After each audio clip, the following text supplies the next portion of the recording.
you are listening to In the Books. We're a podcast where we discuss book-to-screen adaptations, and I'm afraid to say that Jane Grey is thoroughly fucked.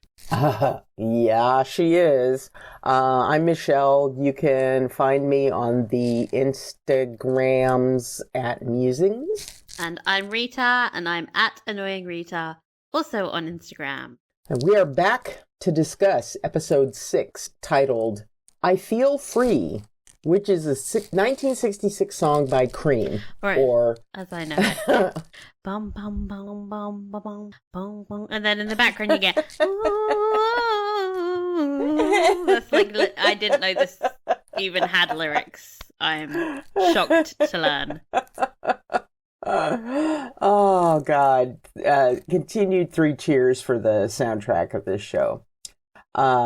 This is a somewhat ironic title because Jane is very much trapped at the end of the episode.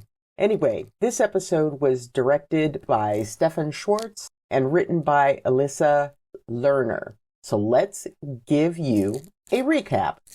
So we began this episode with Jane's somewhat euphoric announcement that Mary has fled.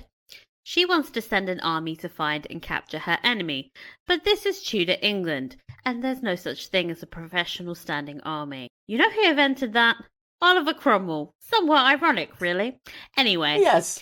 So she needs to ask her Privy Council for their men, which would be fine if they didn't all fucking hate her because she's repealing the division law. She is in a bit of a pickle, and things take a turn for the worse when in the midst of this announcement an arrow comes flying at her neck. Luckily, Archer pushes her out of the way. Yep, another assassination attempt. Drink now. She has survived, but she realizes that none of these lords have her back or her neck. Yeah. We come back to Granny's nunnery. She's trying to force Edward's change by ripping his teeth out, but it's not working at all. She says this is the worst case of delayed onset Atheism since that of his uncle, that of almost King Arthur, the one that originally married Catherine Aragon. Caused a lot of hoo-ha about whether he consummated that. Anyway, turns out Granny was cutting off his toe, but he didn't change until he got scared of a bee. How very British coded of him. Yes. She also hints that he was stabbed to death by King Henry VIII. But before we have time to process that insane information, she drops her plan for Edward's return. She wants him to become king and exterminate every verity in the kingdom. Crazy pants. That's when he catches a fleeting look at Fitz through a door and realizes that he fancies him and that his grandmother is barking mad. Simultaneous realization of his thing. Back in the palace, Dr. Butts is slapping hippopotamus dung on Jane's neck wound. Where did he get a hippo? She is obviously disgusted and fires him from his position as royal physician. He had it coming. As she tries to leave, both her mother and Dudley ambush her. They warn her that she's losing her grip on power due to her Ethian agenda.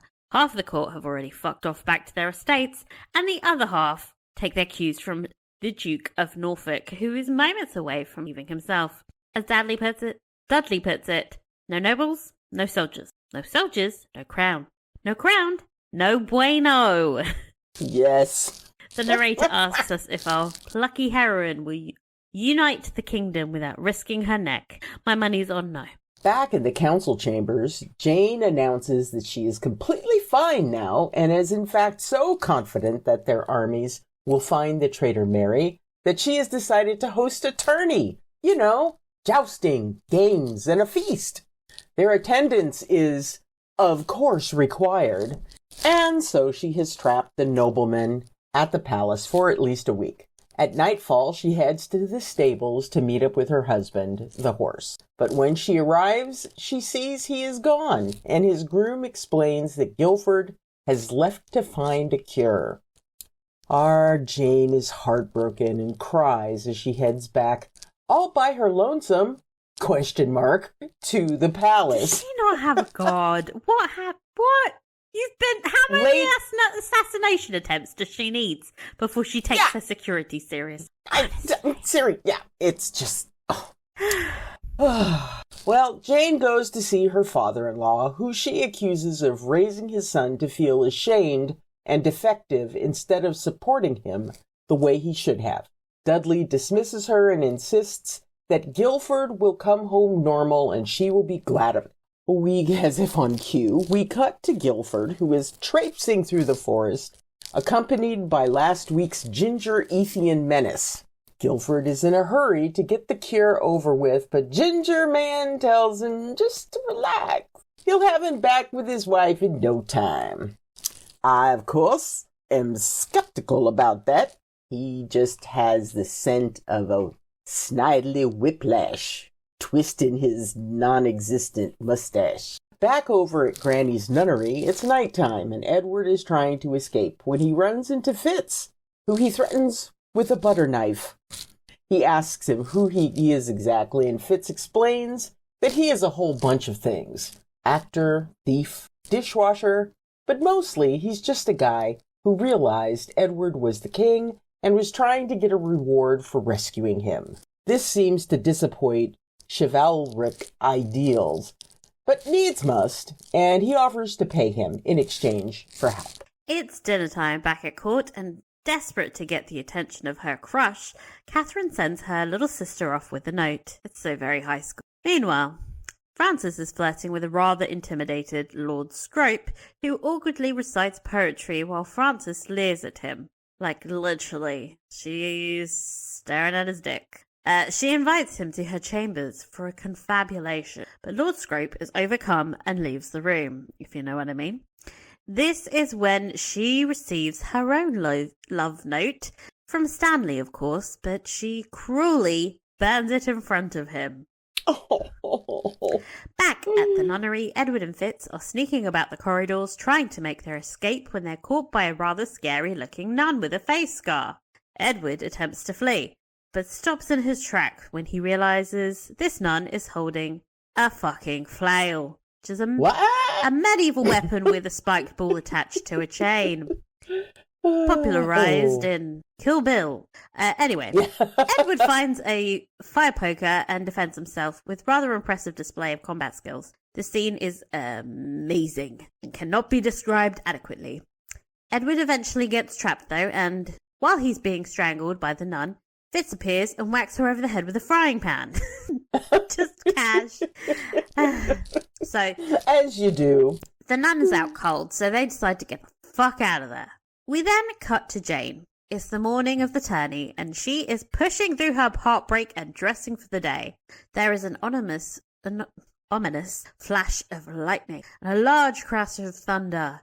There is obviously a massive storm, and it's bollocksed up her plans to impress the nobility. Jane refuses to be beaten by the weather and instead announces some ye olde bowling. Woo! Yeah.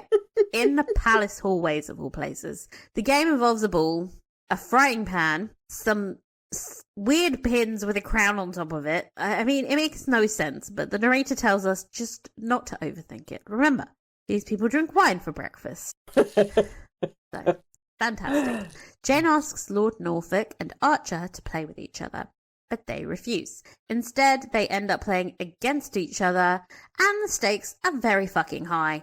If Archer wins, division laws end. If Lord Norfolk wins, they continue to oppress a whole symbolic underclass. So game on. Catherine watches William leave the main bowling room and follows him out to an isolated hallway. He apologizes for his awkwardness. He has never courted anyone before. She tells him she hasn't either. Her marriage lasted all of about 16 hours, and she has never been kissed. He offers to do something about that, and then the two start making out like two teenagers who have just discovered kissing. I suppose they are. Yeah, pretty much. That's when Frances catches them. She is furious with her daughter, but not for the reason you would think. You see, Catherine had her tongue down the throat of William Seymour. That's right, Lord Seymour's son and heir. Did he have a wife? I know, right? No, he is not Norfolk's. Norfolk? God, here we go again. Norfolk's. Norfolk. Yeah. Oh, this is my it favorite sounds thing bad. to ever happen to us. It's bad with my hard American it's R's. the R's. Yeah, you need to Yeah. swallow your R's like a true Brit. Yeah. Let's see. So he is not Norfolk's aide, but his ward, fostered out as a child. This is a pretty normal thing for nobility. I mean, you know, they did this all in Game of Thrones yeah. and all that kind of stuff. So it's pretty normal for nobility to do at the time. It fosters alliances between powerful families and prevented a lot of warmongering for resources. Anyway, either way, Catherine can no go around snogging the son of the man who's trying to kill her sister. She does not look very happy. I'm sorry that, politics is inconveniencing her make-out time, but, come on, get with the program, Catherine. Back at the bowling alley, I mean hallway, the heat is on and the kingdom is at stake. Things are neck and neck for the good majority of the game, and Norfolk questions how the fuck Archer is so good at a game outlawed for commoners. That's when Archer drops the bomb that he is not a commoner. His father is a baron. Ooh! Yep. Snap! Snap, crackle, and pop. Mm-hmm. Which was much more impressive in the Tudor era than it came to be in Regency era, but whatever. He has a title. Exactly. Uh-huh. I mean, a baron in the Regency era, I would be like, you're basically a peasant. Get out of my way. Yeah. The rest of the nobility are shocked, as you can imagine. They told everyone he died and sent him to France to live in safety. He is returned to show England that Ethians belong. Norfolk calls a grouse, whatever the hell that is. So winner takes all, basically. Just go with it, folks. And the two take one final bowl. I don't understand how, but Archer wins, of course. You could see that being telegraphed a mile away. Norfolk takes the loss badly and accuses Archer of using his animal powers. Such a sore loser. Oh, boo boo. But a deal is a deal, and Jane holds him to it. In a fury, Norfolk throws his ball and whacks Stan in the nose with it. Not Stan's week, I'm going to say. Stan is having a bad time. With Dr. Butts fired, the Queen is tasked with taking care of Stan's very bloody and possibly broken nose. They have a heart-to-heart about Guildford, and he tells her that despite being nuts about Jane, he is on his own quest to forgive himself. Forgive himself for what, you might ask? Stan has once again blurted out a secret, so he refuses to say any, and instead goes off on a tangent about eating magic mushrooms when he was 6, which honestly explains so much about Stan. Yes. I love it.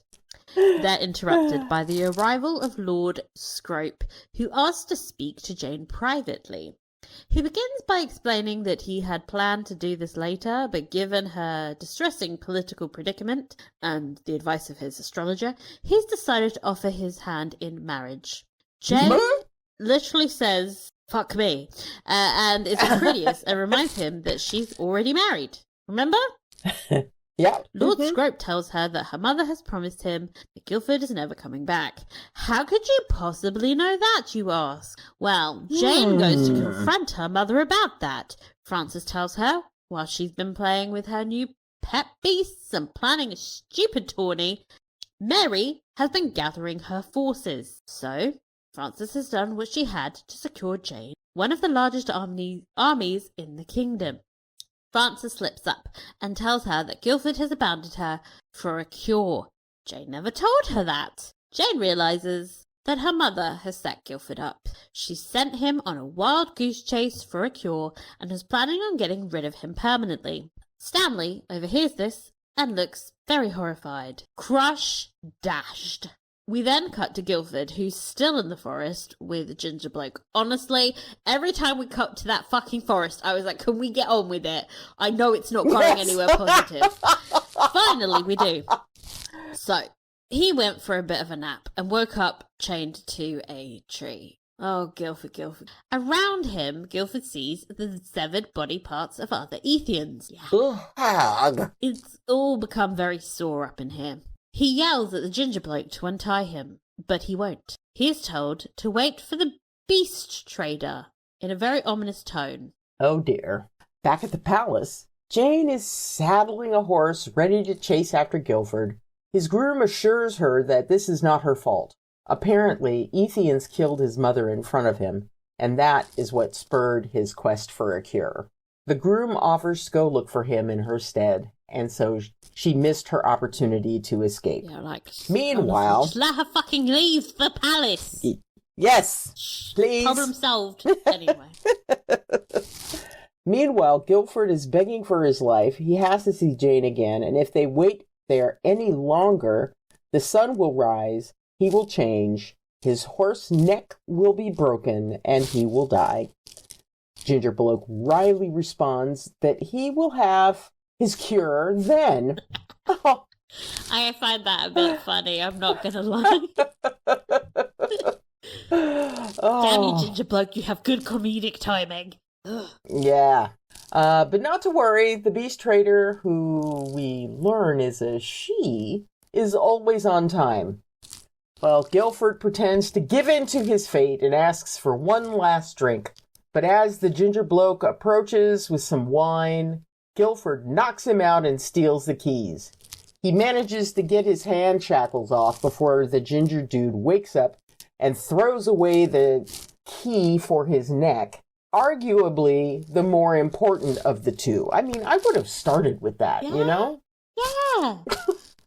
I think that's just because we're women. I think we just panic. Yeah.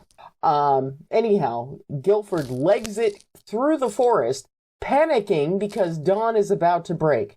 He runs into a random lumberjack and pleads for his help. Surprisingly, the lumberjack helps him by cutting off the blasted shackle.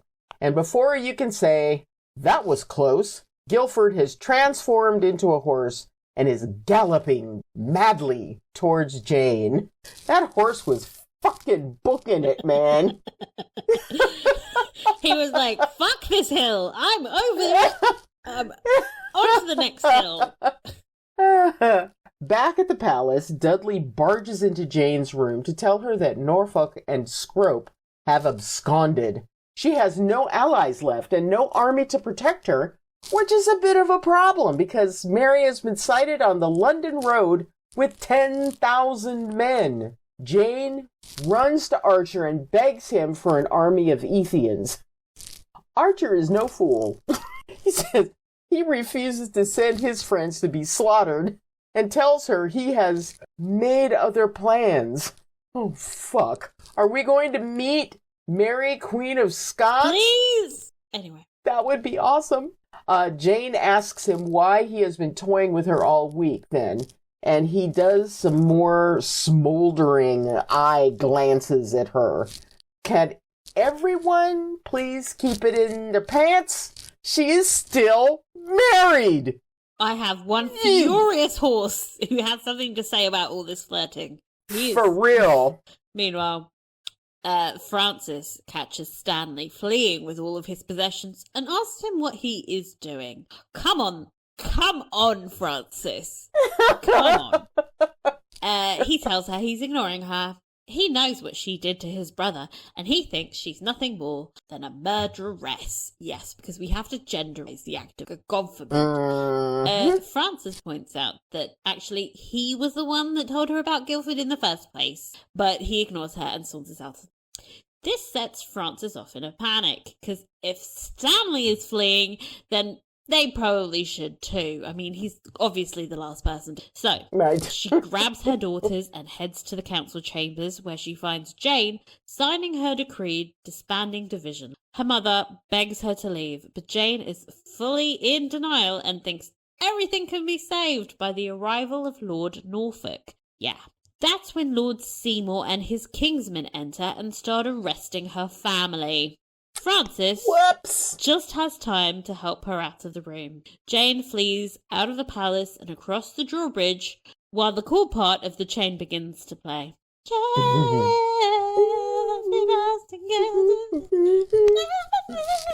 Yeah. No, I don't know the words to any Fleetwood Mac songs. It's just vibes. Then we come back to Jane as she sees the army waiting across the drawbridge. At its lead is Mary.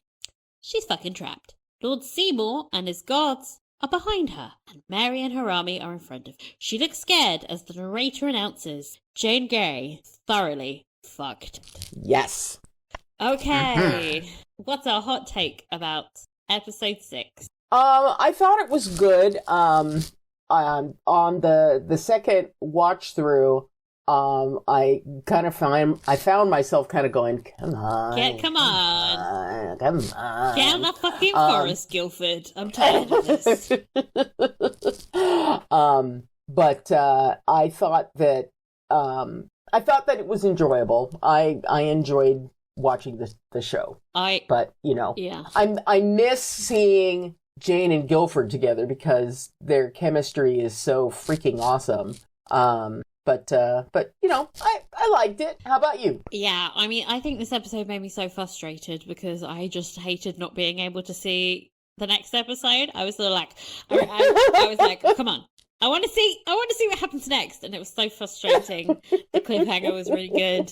Yes, I think this was an episode that was setting up a lot of what's going to happen in the final act of the show, and obviously that is very frustrating for us as we're watching one episode at a time, or yes. for 2 weeks because I keep getting sick. But I think if we were just able to watch the next episode, this would have been fine. Yeah. But the frustration of being like, can we just reunite Jane and Guildford for the love of God? Yes. Can Guildford get out of that forest? Oh, it's just constantly. It was so frustrating. It was just killing me. And when I went for my rewatch just before we did the podcast, the next episode 7 was like all teed up, ready to go, and I was just like, no, no, it's right no, you just have to wait. You have to wait. Just after we finish, you can watch it. It'll be fine. Yes. Yes. So they ended on like such a good cliffhanger with like Jane is fucked. This show has this magical way of making you forget very obvious historical facts. Like, I genuinely was like sort of surprised along with Jane. I was like, oh, so soon. Like, the time's up. Yeah. It's and it's like, it was only 9 days. Yeah. It feels like 9 days, but also, wow, 9 days is quick. Any ideas on how she's going to get her way out of this one? Oh my God, no. I literally have no idea. When, she's got Seymour behind her and she's got Mary with all of those men. I mean, what, is she going to jump off the bridge into the moat? Or is Guildford going to come galloping up and she'll jump on the horse and escape that way? I mean, we have to get past 10,000 men, so I don't see how that, Yeah. I don't know. She does escape. I just don't understand how. Well, does she escape? If we had one episode left, I'd be like, oh, she gets off the drawbridge or something. But I think she's probably going to be imprisoned. More like, I wonder if, because in real life, Jane had a trial at Guildhall, and they were like, she's guilty, and then they chopped off her head. Maybe this version they hold a trial, and everyone is like, no, we love her. Well, people keep going after her neck. I mean, there's a part of me that is thinking, like all of these attacks on her have been the symbolic end of her life. She gets strangled. Yeah. She gets strangled. She's got this arrow that slices her neck. We should get her like the dog cone of shame to try and protect her neck. Yes. Or Guildford's lovely little collar that he had on a little while ago. That's a good look It for would her. work for her. They might get a bit It sore. would work for her. Yeah. That's a good idea. But you try chopping that shit. Well, actually, the lumberjack took one swipe at it and it was off. yeah, that was slightly terrifying. Like having a perfect stranger swinging an axe next to your head. I think like that whole storyline was frustrating because I kept thinking like, he's gonna escape. He's gonna escape. It just feels a bit like you're watching like a horror movie and the final girl is getting attacked by the psychopath and you're just like, okay, there's 15 minutes of this movie left and you're gonna escape, okay? Because there's always one person left. So it's just tedious at this point. That's how I felt about him running around with that thing around his neck. I was like, oh look, the sun's creeping up. What will happen? Poor little horror. It's not a stretchy collar, that's for sure. Oh God. Also, and me though, I was going, okay, so his clothes come off when he's magically transformed. Why would he still keep that thing round his neck? Wouldn't that just magically come off with the magic? If his clothes come off? One would think so. I'm sorry, but if you're gonna have magic, I'm gonna think about shit that's stupid like this. I mean, it's not like there's some aspect of his change that, says, okay, so Guildford's clothes are going to wind up disappearing and reappearing. And it has to be Guildford's clothes. And it can't be anybody else's clothes. I think the fact that they included the clothes in the change is stupid. They should always be naked. Here. Because, like, okay. I am a fan of that. This is why I don't do fantasy, because I'm like, okay, every time you change, you're wearing a necklace, you're wearing two necklaces, because I watched this show. Logic. Right? And the necklaces come off. Why would this? But then again, Rita's we never actually saw him bombs. change. Maybe this was just his paranoid thinking and he would have been completely fine.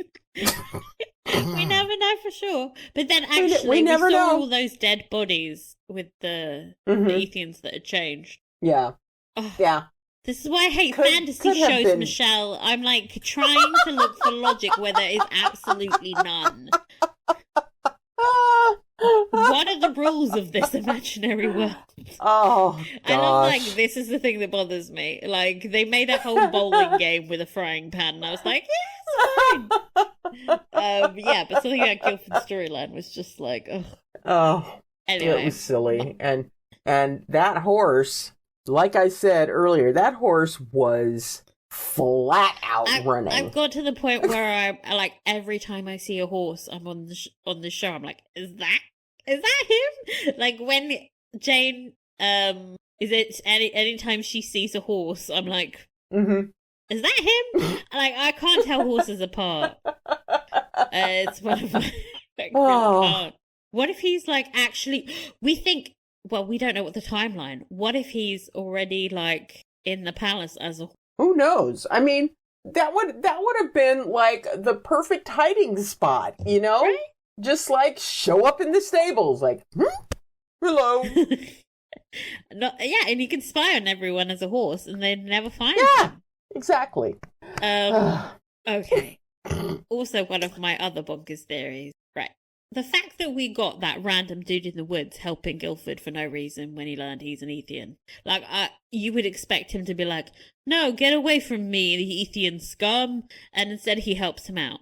I think that's like a foreshadowing for later on in the series. I think there's going to be like a general consensus change in the country. Actually, we're okay with Ethians. Because I think, again, I've been applying logic. Please help me here. I mean, statistically, there's gonna be a lot of fucking Ethians in the country, isn't there? I imagine most people have friends and family that have changed, and they can't possibly all think of them as monsters. I suspect that this is one of those class issues where, like, the purebred Verity upper class are like, oh, we have to get rid of this Ethian scum, and then all of the peasants are like, no, but that's my mate Dave. So no. Exactly. It's like, what do you mean? Get rid of the Ethian scum? It's the butcher down the street. Although that would be an odd occupation for an Ethian. If he turns into something that eats meat, yeah. But if he's a herbivore, that's he's like a bird or something like that. But yeah. But it doesn't make any logical sense. No. But I think that's what they're trying to establish with Archer being like, oh, you definitely know more Ethians. You say you don't know any, but you do. And I think the only logical way they can get out of this is by having some kind of, God help us, a riot. That's all Duck fans, but I think we need God, no, a riot or a revolt where all of the peasants and the oh God, no. And I don't know, whatever Archer has planned. He said he has something planned. I wonder if it has something to do with Mary, Queen of Scots. I love that idea. I want everyone to just be like, you know what, fuck off, Mary. She just seems like she would be ripe for dethroning because everything she says and does is bonkers. And I think... I don't know why I keep thinking about the Scots. They only mentioned it once in a passing in Winter episode, but I keep remembering that eventually the Stuarts did replace the Tudors. So why don't we just accelerate the timeline a few decades and just have them rock up? I would love if the Scots were all actually, we're Ethians, motherfucker. Oh God. It's gonna be very, very interesting to see where this goes. Somewhere messy, I hope. Somewhere very messy. Because I can't see how they're gonna wrap this sucker up in the next 2 episodes. I'm slightly scared. Yeah, this is a lot of plot. There's just so many threads that they have unwoven. Is that what you say? Unwoven? They've unraveled. Yeah. And they're just kind of flailing around in the wind. And I suppose in their imaginations they were making more seasons, so they weren't going to try and wrap everything up in 2 episodes, but there's going to be some things I think we should brace ourselves for a little bit of disappointment in terms of wrapping everything up with a nice little bow. But hopefully it's satisfying and it makes somewhat sense, unlike Guildford's plot this week. Let's talk about Guildford. Absolute pillock that he was. I love him. Poor pouty baby. I love him, and I'm fully on board with him doing whatever he wants to in terms of the cure. He can do what he wants. But why did he leave without saying goodbye? Yep. That's the issue. Because he was, it's like, dude, so you had this massive fight with your wife. Welcome to marriage. It's a dick move to leave without saying goodbye. Just not cool. Having your groom be the one to be like, hey, he's going to go find a cure, actually. That's some rich boy shit that I don't approve of. Yeah. Shitty so job. Awkward for the groom. Job. This poor man is marriage counselor. Yeah, he's standing there sorry. Well, sorry. It turns out that it was just a whole waste of time anyway, because exactly. He was in the forest for no reason. Because no reason except to get killed by his mother-in-law. I don't understand what the fuck is a beast trader. They've got to explain that before the end of the show, or I'm going to be really annoyed. What is a beast trader? The way they said she, okay, this is crazy. The way they were emphasizing that it was a woman makes me think that we must know who it is, because they wouldn't have flagged that. Yeah. So I was thinking it would have been tossed out like that. Crazy Granny or Mary. No, because Crazy Granny is all for Ethians. Yes, but she's all for Ethians in a way that involves chopping off her grandson's feet. Good point. Do you see what I mean? I feel like she's kind of like Frances in the ends justify the means. If she's like, I'm going to buy these beasts, and do experiments on them to try and help the cause. I could see her doing something fucking insane like that. But then I don't even know if we're ever going to see Granny again. Like, Edward's escaped. I think we were at that point in the story where we're like, I don't know anything and it's annoying. Okay. So, the ship we didn't know we needed. It's time for Fitzward! Yes!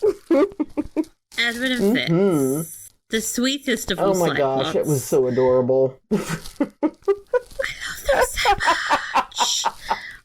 You know, like, I'm a real sucker for Edward. I'm obsessed with Edward. He's so sweet. He's my sweet baby boy. But the chemistry is off the scale. It really is. And I love the extra spice of him being a pauper to Edward's prince / king. That's some star-crossed lover shit.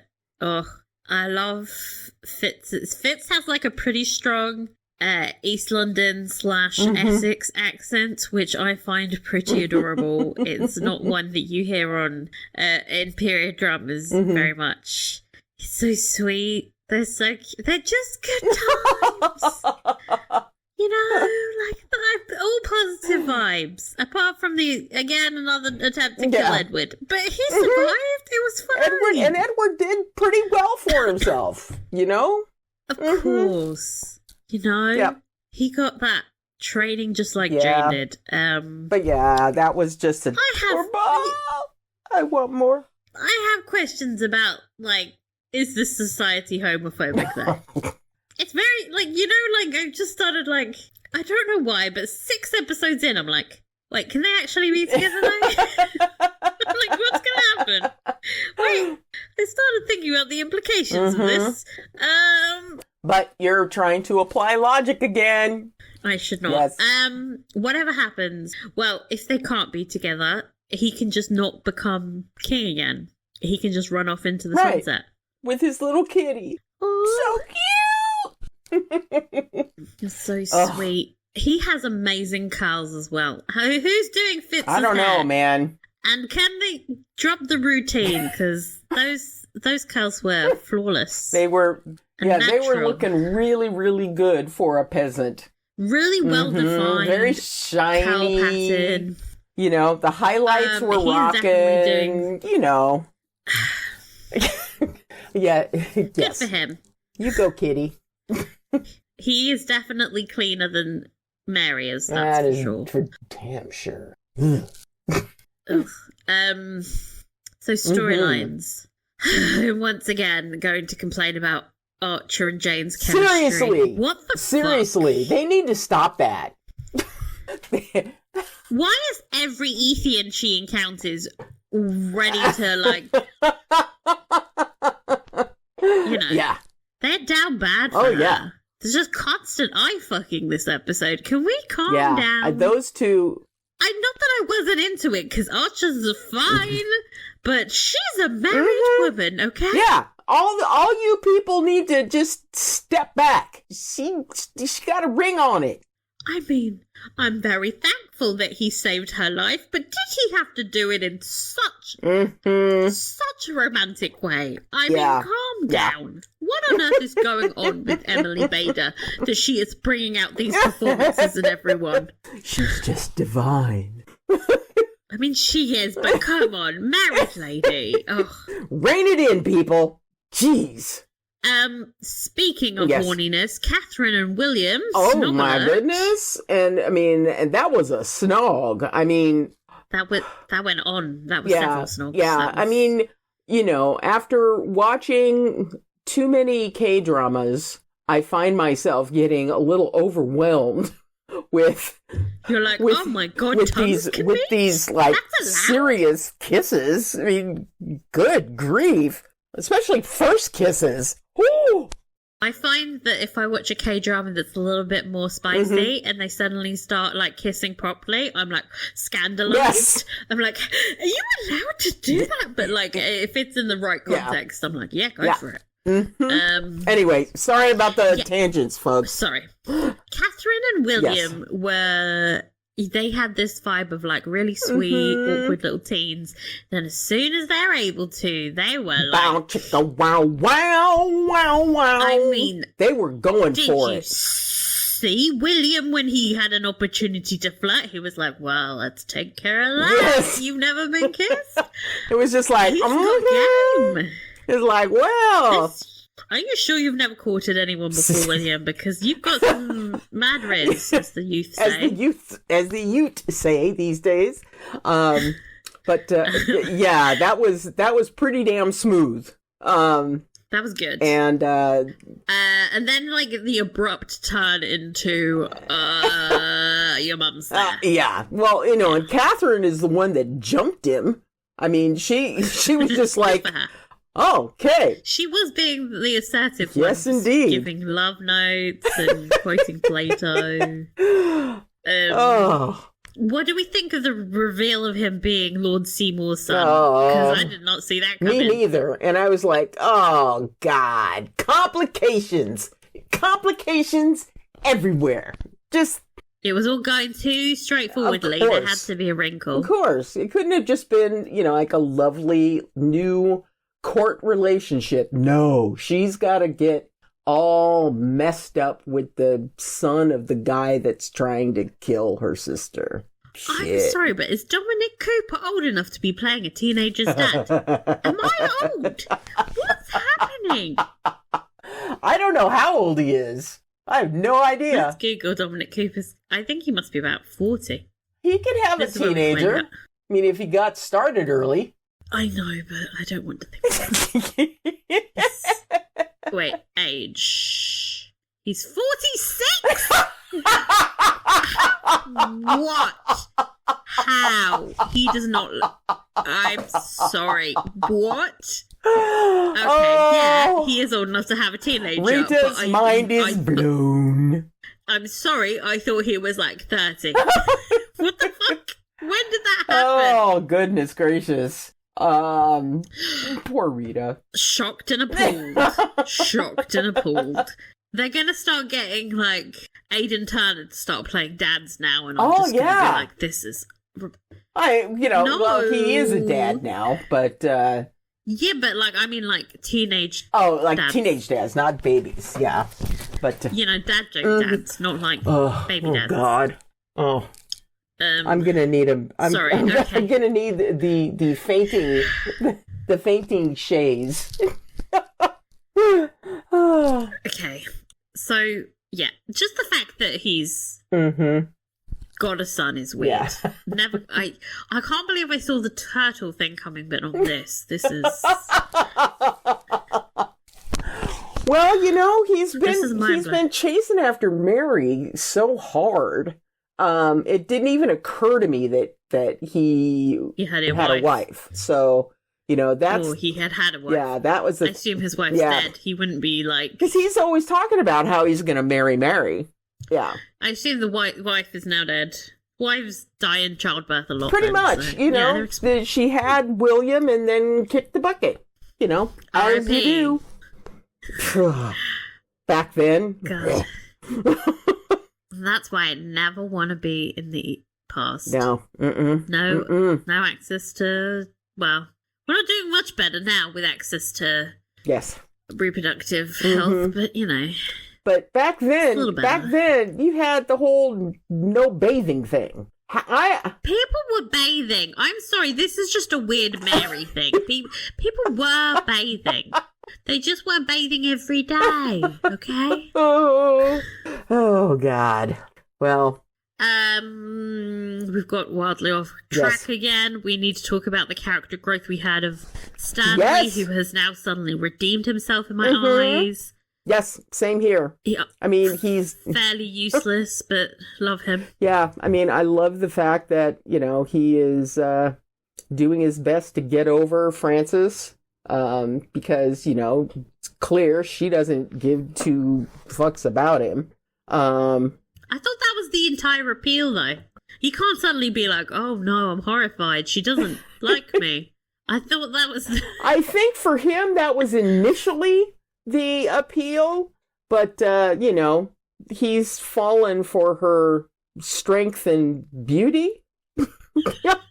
The skepticism with which you said that.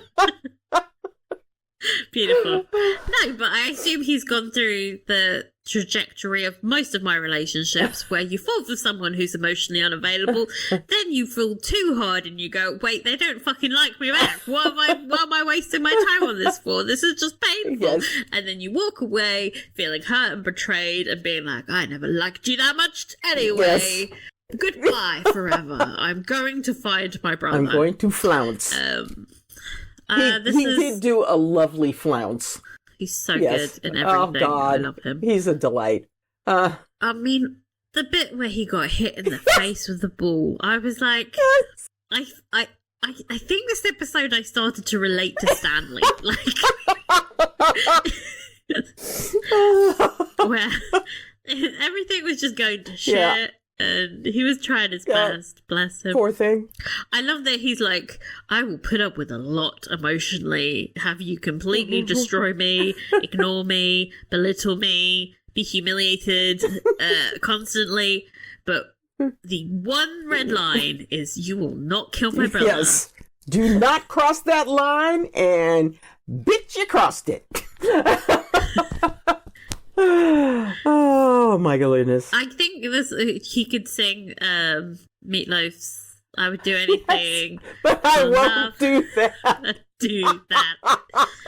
That would be perfect. I would not kill my brother. That would be perfect. I did think, like, when she turned around and was like, "Hey, this is your fault too."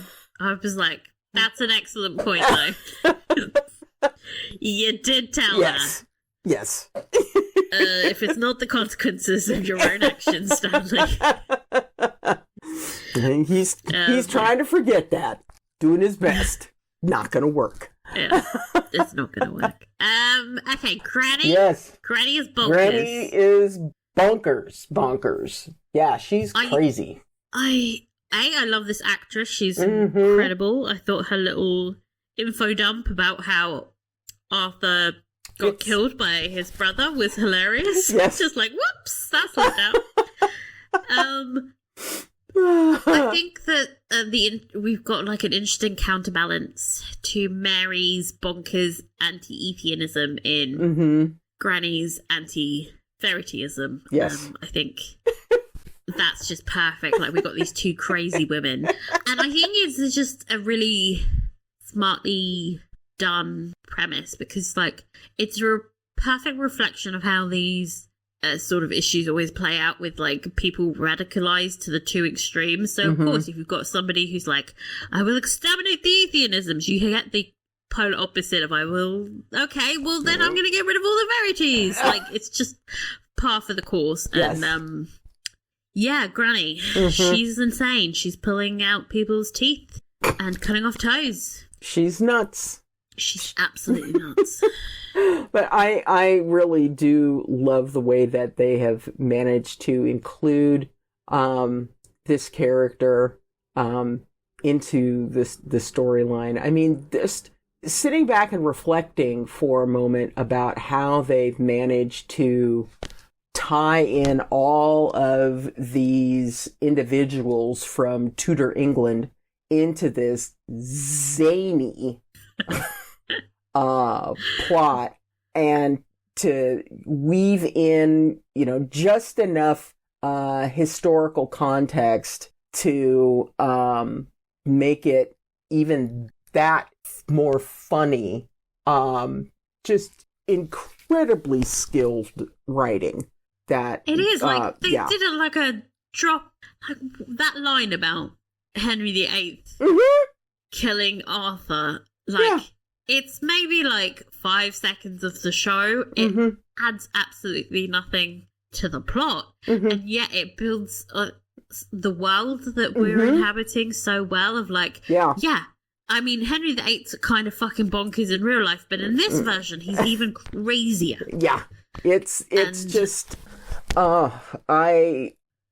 smart. It's so smart. I think that's what makes me really happy, is that they like trust the audience to like pick up on these things and find them funny. They assume the audience is intelligent. They don't like pander to you with like explanations of, well, father was King Henry VIII's brother, and did you know that in 15 blah blah? Yeah, you know, you don't need that. You just go, well, your Uncle Arthur. Remember him?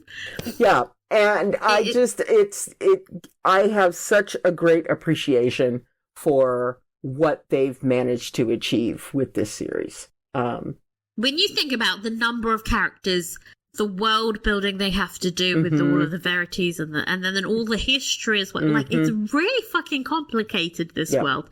So when I gripe about things like, hey, I don't understand how the magic works, it's because I'm being a bit annoying. Are you being a little pedantic? Little bit? I am! It's little my bit. vibe. Yep. It's my personality. I think, like, I'm nitpicky because the rest of it makes no sense and then perfect sense at the same time. Yeah. Like, it's just all so gloriously bonkers. That is a great phrase to describe this show. Gloriously bonkers. It's just insane. Yeah. I mean, fucking hell, Mary.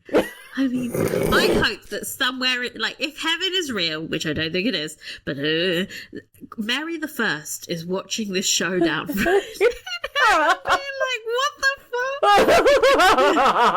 How dare you? I did bathe. Yeah. Can you imagine her reaction to seeing that the show is? Oh my God. She can see we're so Catholic and so religious. Be like, why am I smacking this man's bum? Oh Lord, have mercy! It's such a great show. So last week we were like, "Hey, is Edward an Ethian? What do you think?" No. I kind of think no. Yeah, I don't think so. But then what if they're saving for like a last minute reveal? Like, what if, I kept thinking, like, if I was writing it, I would just keep him as a Verity, but there could also be like a last minute reveal where he, like, Fitz is in trouble, so he turns into a alligator or something. I don't know. I don't know.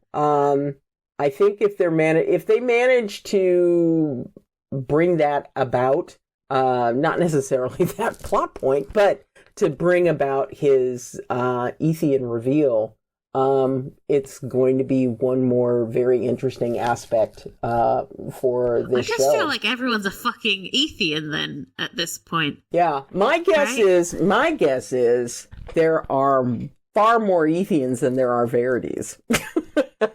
At this point, yeah. And they you mean, if you think about it logically, if there's been any kind of intermarrying over history, then at a certain point they're just all going to be fucking animals. Yeah.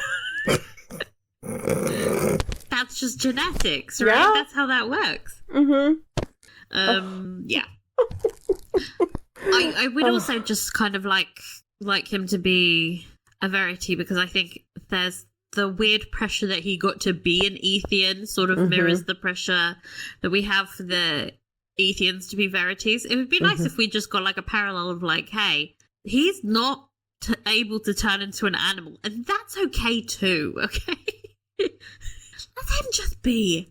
It's like he's already a queer man in the Tudor era. Let him be. Let him love who he wants to love. You know? Yes. Perhaps all of this will give him a greater sympathy towards the Ethians, and he will also support the abolishment of the division laws, and blah blah blah. But okay, here's the thing: she signed that law. Doesn't that mean that the law is now in effect? Yeah, like technically. Yeah. So like, it's the law now. I don't care what Mary has to like repeal the law. Yep. And sign it into effect. Yep. Which I don't think she would not have a problem doing that once, they've eliminated I don't think it's Jane going to even occur to her that she's going to be too crazy. Too busy being crazy to even like think about the logistics of repealing a law and putting it into place. Yeah. I think what might be her downfall is her inability to focus on bureaucracy. Too bloodthirsty. Yes. Because she is a bloodthirsty bitch. Right? Yes. That's what we always said. That's her downfall, is her anger. So I do think, like, her inability to actually think through what... Hey, she signed this law into effect. Whoops. Can't execute anyone for being an atheist. Oh, dear. That would be such a good plot twist if they used bureaucracy against Mary. Okay. So, historical corner. This time I'm just focusing in on one thing because it's a lengthy issue. Oh, okay. So, the second marriage of Lady Catherine Grey. Oh. Remember how we did the first one? It got annulled because her husband was like, oh my God, your sister tried to take the throne. Awkward. Okay. So, yeah. Her first husband, annulled the marriage, and she's being flouted as heir to Elizabeth. That's where we last left off. And that was 1558. So Catherine, this is a few years later, had a friend named Jane who introduced Catherine to her brother, Edward Seymour.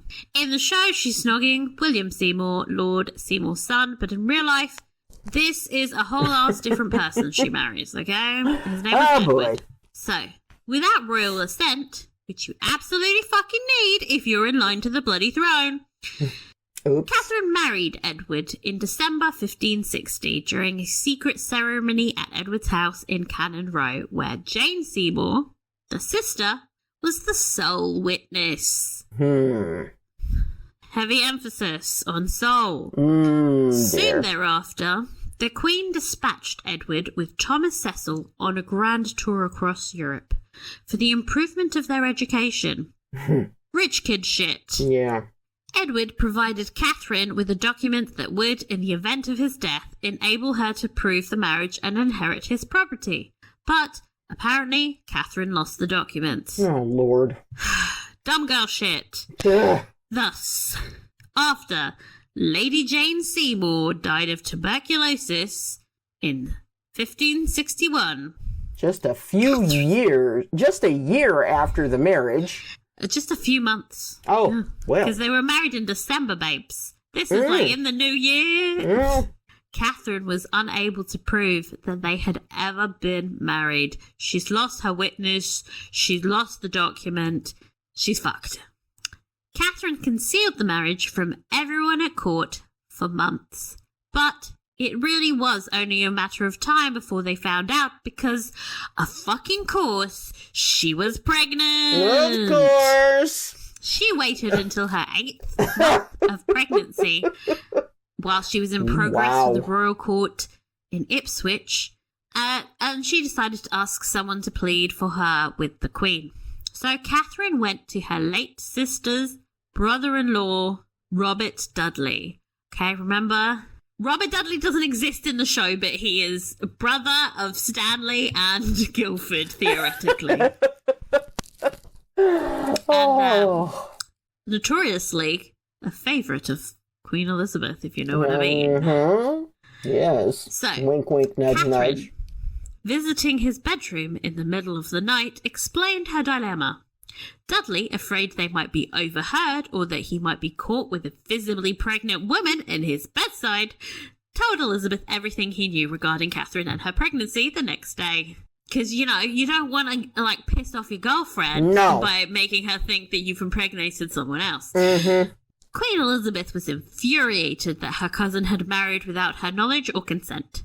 Still unmarried, she feared that Catherine's ability to bear male offspring could possibly facilitate a rebellion in support of Catherine as queen. Dear. Fair enough. So, Catherine was imprisoned. Of course she was. Edward was sent to join her on his return to England. The Lieutenant of the Tower permitted secret visits between Catherine and Edward, and that's how, while still imprisoned in the Tower, Catherine gave birth to not one, but 2 sons. Edward and Thomas. Oh my. You can imagine Elizabeth's reaction when she finds out that they're still fucking. Like, the first baby wasn't a big enough issue. They had to keep it up. Them. Just keep it up. Oh my God, these kids were so dumb. Anyway. Wow.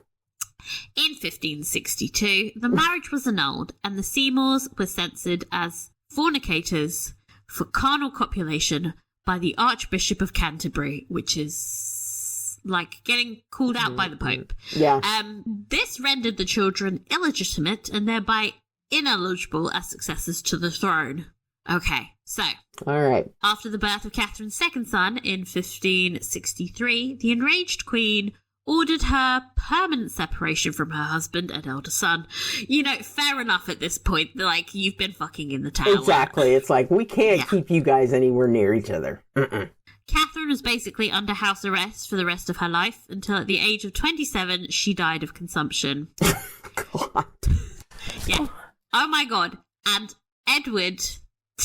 Please Google Edward Seymour. This motherfucker went on to have 4 more marriages. What? All of which he hid. All of them were secret. What? This motherfucker was insane. He was like addicted to marrying people in secret. Like he's like, nobody's gonna make me have to report to the queen what I'm doing with my dick. But why did they keep dying is the question I have.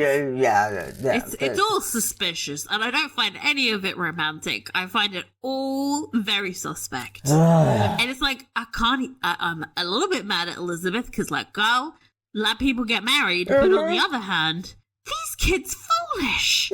They just out here making babies when they don't need to be. When they shouldn't be, you know. Like,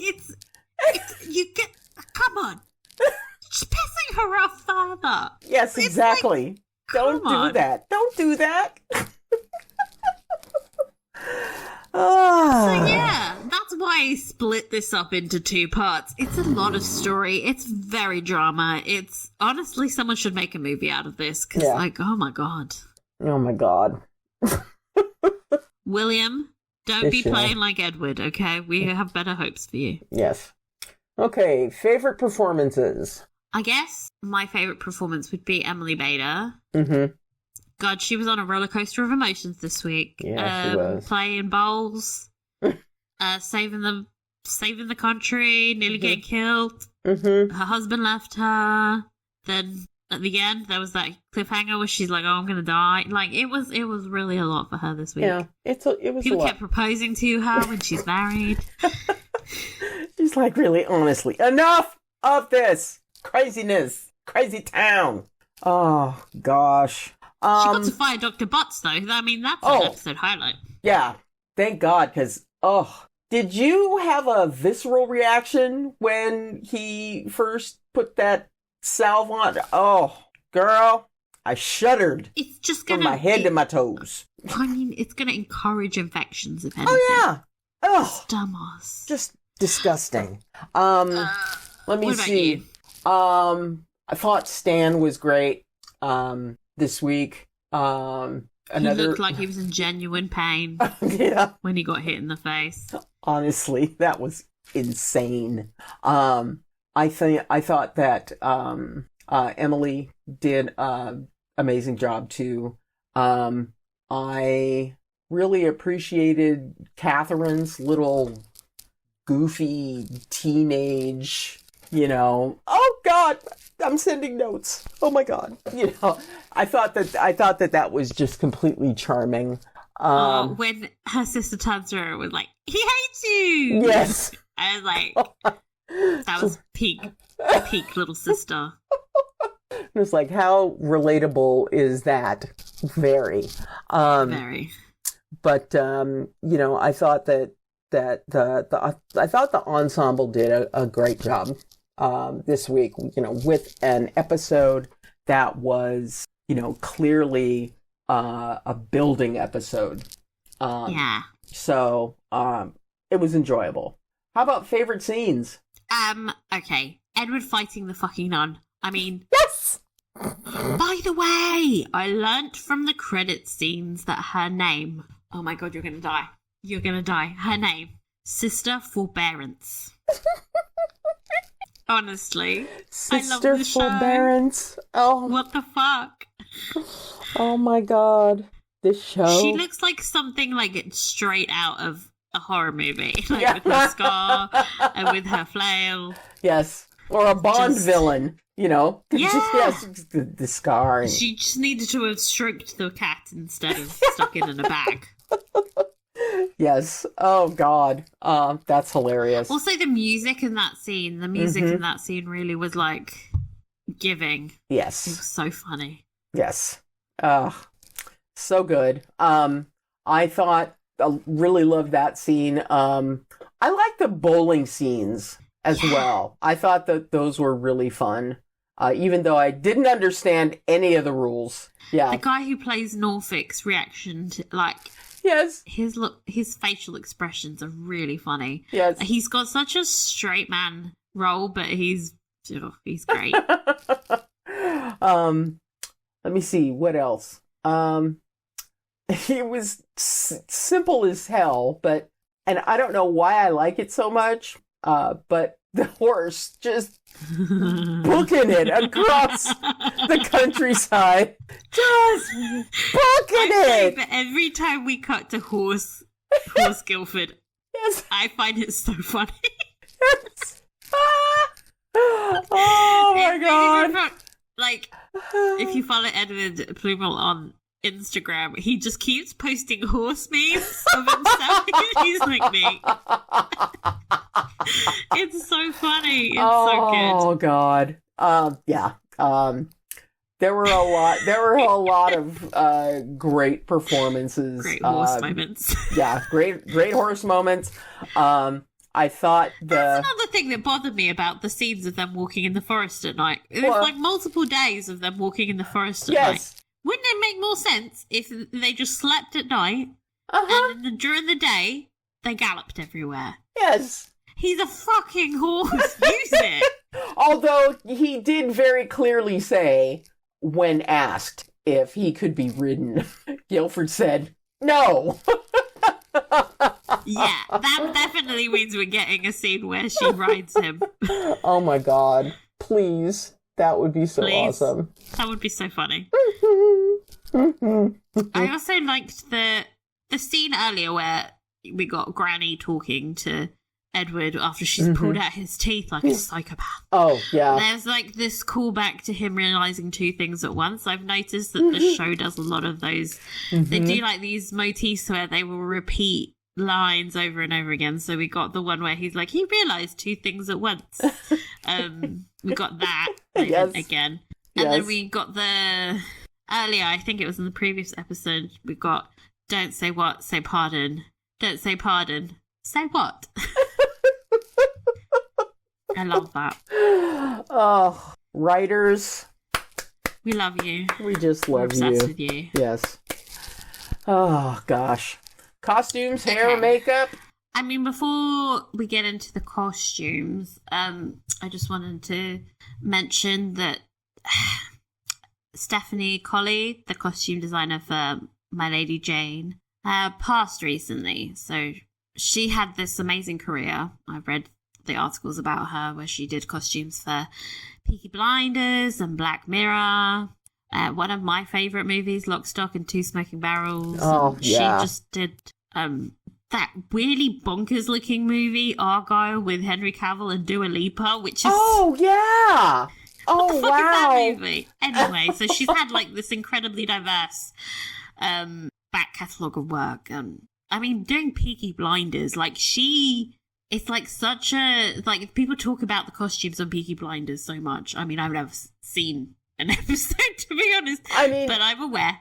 Yeah, the costumes clearly cemented the period that they were playing, and the attention to detail that was done in the costuming was pretty extraordinary. And you know, as you were listing some of the other pieces that she had done, you know, I am remembering kind of flashback to memories of the costumes and things like that, and it is really it's really an important aspect of all of these creative movies and televisions and plays.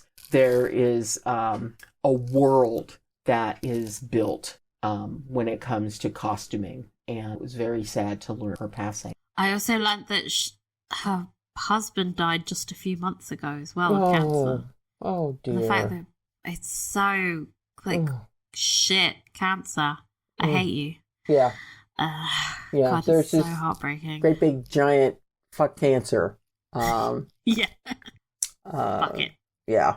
Well, at least her legacy will live on, and every time anybody watches they're making the Peaky Blinders movie. So I don't know if she worked on that movie, but her decisions on making the show will have impacted that movie as well. Absolutely. Absolutely. So, every time we watch Stan in his very tiny little tiny... she chose the cod pieces. Yes, her little tiny cod pieces, and Jane in her beautiful dresses, and Guildford in his rough and ready clothes. And he's barely wearing clothes, but, yes. That's a choice in and of itself. Yeah. Just amazing gift that she has given us. Yeah. And in terms of the episode, I wanted to express how much I'm in love with that gold embroidered floral dress Jane wore for the bowling competition. I literally saw that and was like, this is my favourite dress. It's like, I think one of my favourite in any shows, and you know how many period dramas I've seen, but it was the combination of like the Florentine Renaissance puffy sleeve look with the floral design and the gold trim on the neckline, and also the hair design. I thought the hair design worked perfectly with it. They wove like a little piece of her hair to make a tiny little like hair crown with it, which was so cute. So cute, so clever. Amazing. I love when they're dressing her in the scene, and they're like, she's decided to throw herself into her work. Yes. And it's like she was putting on a suit of armor with that outfit. I thought that was perfect. Yeah.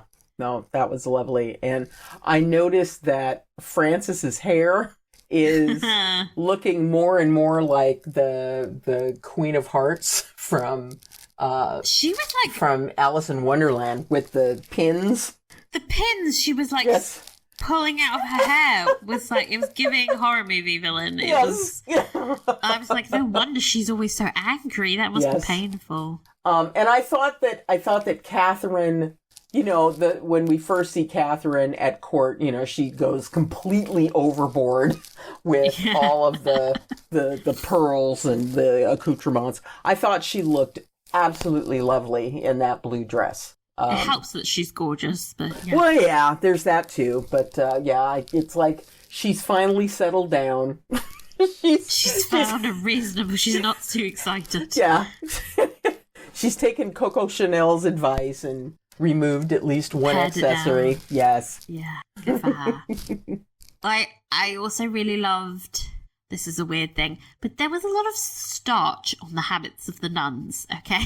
Yes. They were really, really big. And I thought that added a layer of silliness as they were doing their fights, the fight scene, which I think, you don't really think about, hey, it's just a nun's habit. It can't be that complicated to design, but there is something about how starched and pristine and white it was that made the fight sequence so funny. It enhanced the fight sequence, okay? And the weird flaps. Yes, it's just so good.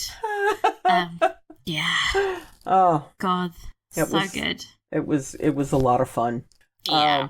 Locations, not much change. I don't have anything to say. Yeah, it's pretty much the same as we've had in weeks past. But it's time to talk about the music that they used in this show. God, they are so good, and the covers that they're finding are just. The cover of The Chain.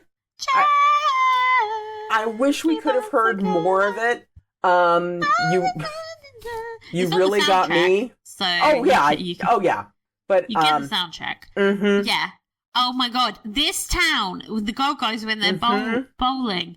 Yes. This town is a Yes. town. I started singing along while watching it. I was like, Archer's gonna win, and he's gonna do it while the Go-Go's play in the background. And they got the actual Go-Go song, so it was better. Yeah, it's so good. So La good. La La by Goldfrapp is one of my favourite songs from the 2000s-ish. It's like a song that feels a bit vintage because it has like the reverb, which always makes it sound like it's playing on a vinyl or something. But yeah, my favourite was really got me going, Sheena and the Rockets, because it's just such a funny song to put in a fight sequence. Oh God. I am gonna get that soundtrack this week. You could have got it on Spotify, but okay. Anything you didn't like about this week's episode? Other than the lack of Jane and Guildford snogging. I missed them snogging. Give us more snogging. I think that, they did a good job in building things up so that the next 2 episodes can be just go slap bang into the story. It was a utilitarian episode. But fight sequences with nuns, so it absolutely. wasn't entirely. No, that was essential to the plot, Michelle. He couldn't have just left. No, we had to have him fight a nun. Of course. No, I can't think of anything off the top of my head that just like burned me up. It was a fine episode. Right. Okay. I feel the same. Yeah. How many horseshoes out of 5? I'm gonna give it 4. Same. I think, like we said, like it wasn't my favorite episode, but it was entirely necessary in terms of setting up the plot for the rest, what we assume is the climax of the season. Like, we had to have Jane and Guildford separated to build up the tension for, oh my God, what if they chop off her head? And, having them separated is only going to make them getting back together the sweeter. So... Speaking of, yes, let's read the episode 7 summary. Okay. Jane is tried for treason. Well? Guildford, Edward, and Fitz are determined to save her. Typical of men. I love that. She's gonna save herself. Oh, of course she is. I think that's important. Yeah. So she, like we said, like there's no way she's getting off that bridge. She is. Yeah, she did. There's not a helicopter that's going to swoop in and take her away. But no amount of clumpy can save her. Nope. I'm sorry, Guildford. Nope. Interested to see how Edward tries and saves the day. Do you think he just shows up like, "Hey guys, I'm alive." Yeah, but wouldn't Mary keeps trying to kill you, mate. Maybe don't go back to the scene of the crime. Or at least be able to call her out and say, yeah, this bitch is trying to kill me. She's trying to kill me. So. Yeah, he's gonna, I think the only way he could, Edward, are you gonna try and rouse an army? Because we need an army. We can't just be showing up at the gates, being like, "I'm here." You need an army, babes. Guildford, you need an army. Yeah. Okay, this is I feel like these men are gonna fail because they're just gonna try and show up and bluster their way through.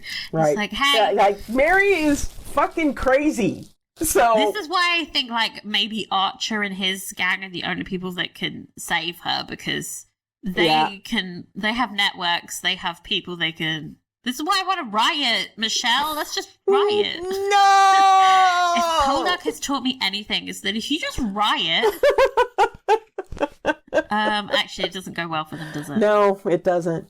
Riots don't go well. Yeah, well, fuck history. We're making our new... Yeah. So I suspect she's not going to get out of prison until episode 8, so this should be interesting. Yeah.